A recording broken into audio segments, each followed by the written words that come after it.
तुम्ही पाहत आहात MCN न्यूज मराठी। बाळापूर शहरासह तालुका परिसरात 30 मेच्या सकाळी आलेल्या जोरदार वादळ आणि सोसाट्याच्या वाऱ्याने जनजीवन विस्कळीत झाले आहे। पहाटे 5:30 ते 6च्या दरम्यान आलेल्या या शक्तिशाली वादळामुळे स्थानिक बसस्थानक परिसरातील वीज पुरवठा मोठ्या प्रमाणात विस्कळीत झाला। पोस्ट ऑफिस समोरील एक मोठे झाड वीज वाहिन्यांवर कोसळल्याने अनेक विजेचे खांब वाकले आणि तारा रस्त्यावर पडल्या। या घटनेमुळे परिसरात गोंधळाचे वातावरण निर्माण झाले होते। तुटलेल्या तारा आणि रस्त्यावर विखुरलेल्या झाडांच्या फांद्यांमुळे बसस्थानक परिसर आणि आजूबाजूच्या परिसरातील वीज पुरवठा खंडित झाला। अनेक भाग तासनतास अंधारात होते। कोसळलेल्या झाडामुळे काही काळ वाहतूकही विस्कळीत झाली। रस्ता बंद झाल्यामुळे वाहन चालक आणि प्रवाशांना गैरसोयींचा सामना करावा लागला।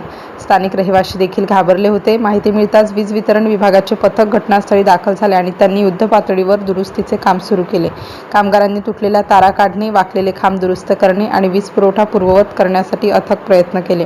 वादळामुळे शहराच्या इतर भागांमध्येही झाडांच्या फांद्या तुटून नुकसान झाल्याचे वृत्त समोर आले आहे।